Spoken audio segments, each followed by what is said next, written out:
ಕೇಳಿಬಂದಿದೆ. ಎಂಎಲ್ಸಿ ಸೂರಜ್ ರೇವಣ್ಣನ ವಶಕ್ಕೆ ಪಡೆದು ರಾತ್ರಿ ಇಡೀ ಪೊಲೀಸರು ವಿಚಾರಣೆ ನಡೆಸಿದ್ದಾರೆ.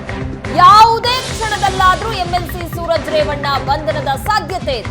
ಸಂತ್ರಸ್ತ ಕೊಟ್ಟ ದೂರಿನ ಮೇಲೆ ಹೊಳೆನರಸೀಪುರದಲ್ಲಿ ಎಫ್ಐಆರ್ ಈಗಾಗಲೇ ದಾಖಲಾಗಿದೆ. ಐಪಿಸಿ ಸೆಕ್ಷನ್ 377, 506, 342, 34ರ ಅಡಿಯಲ್ಲಿ ದೂರನ್ನ ದಾಖಲು ಮಾಡಿಕೊಂಡು ವಿಚಾರಣೆಯನ್ನ ನಡೆಸಲಾಗ್ತಾ ಇದೆ. ಸಕಲೇಶಪುರ ಡಿವೈಎಸ್ಪಿ ಪ್ರಮೋದ್ ಕುಮಾರ್ ನೇತೃತ್ವದಲ್ಲಿ ತನಿಖೆ. ಅಜ್ಞಾತ ಸ್ಥಳದಲ್ಲಿ ವಿಚಾರಣೆಯನ್ನ ನಡೆಸಿ ಮತ್ತೆ ಠಾಣೆಗೆ ಕರೆತರಲಾಗಿದೆ. ಹಾಸನ ಸೈಬರ್ ಕ್ರೈಂ ಠಾಣೆಯಲ್ಲಿ ಸೂರಜ್ ರೇವಣ್ಣಗೆ ಗ್ರಿಲ್ ನಡೆದಿದೆ.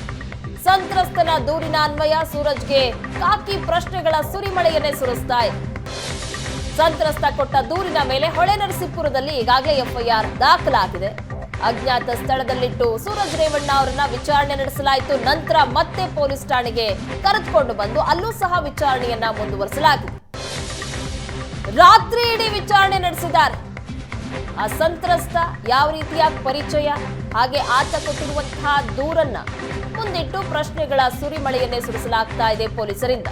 ಯಾವುದೇ ಕ್ಷಣದಲ್ಲಾದ್ರೂ ಸಹ ಎಂಎಲ್ಸಿ ಸೂರಜ್ ರೇವಣ್ಣ ಬಂಧನ ಆಗುವಂತಹ ಸಾಧ್ಯತೆ ಇದೆ.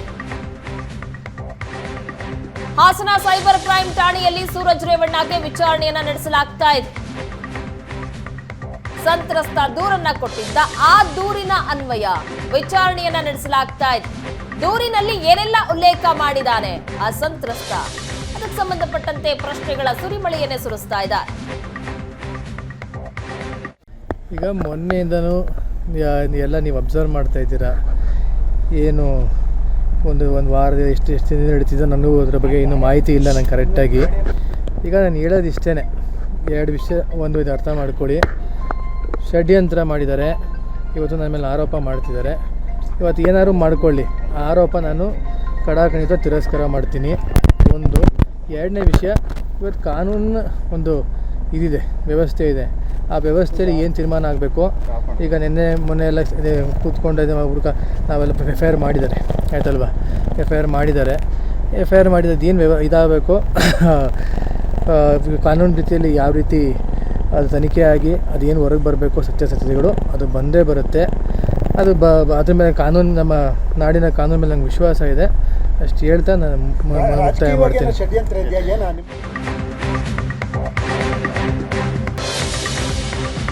ಸೂರಜ್ ರೇವಣ್ಣ ವಿರುದ್ಧ ಅಸಹಜ ಲೈಂಗಿಕ ದೌರ್ಜನ್ಯದ ಆರೋಪ ಕೇಳಿಬಂದಿದ್ದು ಈಗಾಗಲೇ ಎಫ್ಐಆರ್ ಸಹ ದಾಖಲಾಗಿದೆ. ನಿನ್ನೆ ಸಂಜೆ ಸೂರಜ್ ರೇವಣ್ಣ ವಿರುದ್ಧ ದೂರನ್ನ ನೀಡಿದ್ದ ಸಂತ್ರಸ್ತ ಹೊಳೆನರಸೀಪುರ ಗ್ರಾಮಾಂತರ ಠಾಣೆಯಲ್ಲಿ ಕಂಪ್ಲೇಂಟ್ ಅನ್ನ ದಾಖಲು ಮಾಡಿದ್ದಾನೆ. ಸಂತ್ರಸ್ತ ತಡರಾತ್ರಿ ಸಂತ್ರಸ್ತನನ್ನ ಬೆಂಗಳೂರಿಗೆ ಕರೆತಂದಿದ್ದಾರೆ ಪೊಲೀಸರು. ಹಾಸನದಲ್ಲಿ ಮೆಡಿಕಲ್ ಟೆಸ್ಟ್ ಮಾಡಿಸೋದಕ್ಕೆ ಸಂತ್ರಸ್ತ ನಿರಾಕರಿಸಿದ. ಬೋರಿಂಗ್ ಆಸ್ಪತ್ರೆಯಲ್ಲಿ ಹೀಗಾಗಿ ರಾತ್ರಿ ಮೆಡಿಕಲ್ ಟೆಸ್ಟ್ ಅನ್ನ ಮಾಡಿಸಲಾಗಿದೆ ಪೊಲೀಸರಿಂದ. ಬಿಪಿ, ಶುಗರ್, ಇಸಿಜಿ ಸೇರಿ ದೇಹದ ಮೇಲೆ ಕಚ್ಚಿರುವಂತಹ ಕಲೆಗಳ ಬಗ್ಗೆ ಸಹ ಪರೀಕ್ಷೆ ಆಗಿದೆ. ಹಿರಿಯ ವೈದ್ಯರ ಸಮ್ಮುಖದಲ್ಲಿ ಹೆಚ್ಚಿನ ಪರೀಕ್ಷೆಗೆ ಒಳಪಡಿಸುತ್ತಾ ಇದ್ದಾರೆ ಕಾಕಿ. ಸಂತ್ರಸ್ತರಿಂದಲೂ ಸಹ ಈಗಾಗಲೇ ಹಲವು ಮಾಹಿತಿಯನ್ನ ಪೊಲೀಸರು ಕಲೆ ಹಾಕಿದ್ದಾರೆ. ನಿನ್ನೆ ಸಂಜೆ ಸೂರಜ್ ರೇವಣ್ಣ ವಿರುದ್ಧ ದೂರನ್ನ ದಾಖಲು ಮಾಡಿದ್ದ ಸಂತ್ರಸ್ತ ಹೊಳೆನರಸೀಪುರ ಗ್ರಾಮಾಂತರ ಠಾಣೆಯಲ್ಲಿ ಕಂಪ್ಲೇಂಟ್ ದಾಖಲಾಗಿದೆ. ಹಾಗಾಗಿ ತಡರಾತ್ರಿ ಬೆಂಗಳೂರಿಗೆ ಪೊಲೀಸರು ಸಂತ್ರಸ್ತರನ್ನ ಕರೆತಂದಿದ್ದಾರೆ. ಯಾಕಂದ್ರೆ ಹಾಸನದಲ್ಲಿ ಮೆಡಿಕಲ್ ಟೆಸ್ಟ್ ಮಾಡಿಸಿಕೊಳ್ಳೋದಕ್ಕೆ ನಿರಾಕರಿಸಿದ ಸಂತ್ರಸ್ತ. ಹಾಗಾಗಿ ಬೆಂಗಳೂರಿಗೆ ಸಂತ್ರಸ್ತನನ್ನ ಕರೆತಂದ ಪೊಲೀಸರು. ಬೋರಿಂಗ್ ಆಸ್ಪತ್ರೆಯಲ್ಲಿ ರಾತ್ರಿ ಮೆಡಿಕಲ್ ಟೆಸ್ಟ್ ಅನ್ನ ಸಂತ್ರಸ್ತನಿಗೆ ಮಾಡಿಸಲಾಗಿದೆ. ಬಿಪಿ, ಶುಗರ್, ಇಸಿಜಿ ಸೇರಿ ದೇಹದ ಮೇಲೆ ಕಚ್ಚಿರುವಂತಹ ಕಲೆಗಳ ಬಗ್ಗೆ ಸಹ ನಿನ್ನೆ ಬೋರಿಂಗ್ ಆಸ್ಪತ್ರೆಯಲ್ಲಿ ಟೆಸ್ಟ್ ಮಾಡಿದ್ದಾರೆ ವೈದ್ಯರು. ಹಿರಿಯ ವೈದ್ಯರ ಸಮ್ಮುಖದಲ್ಲಿ ಹೆಚ್ಚಿನ ಪರೀಕ್ಷೆಗೆ ಒಳಪಡಿಸೋದಕ್ಕೆ ಸಹ ತಯಾರಿ ಆಗ್ತಾ ಇದೆ ಪೊಲೀಸರಿಂದ. ಜೊತೆಗೆ ನಿನ್ನೆ ಬೆಂಗಳೂರಿಗೆ ಕರೆದುಕೊಂಡು ಬಂದಂತಹ ಸಂದರ್ಭದಲ್ಲಿ ಸಂತ್ರಸ್ತರಿಂದಲೂ ಸಹ ಸಾಕಷ್ಟು ಮಾಹಿತಿಯನ್ನ ಪೊಲೀಸರು ಪಡೆದುಕೊಂಡಿದ್ದಾರೆ.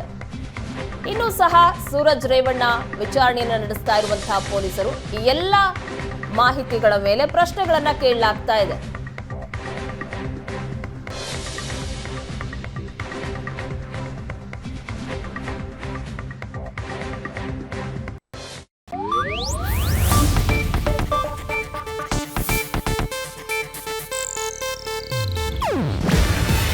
ಇದು ಏಷ್ಯಾನೆಟ್ ನ್ಯೂಸ್ ನೆಟ್ವರ್ಕ್ ಪ್ರಸ್ತುತಿ. ನೀವು ನೋಡ್ತಿದ್ದೀರಾ ಏಷ್ಯಾನೆಟ್ ಸುವರ್ಣ ನ್ಯೂಸ್.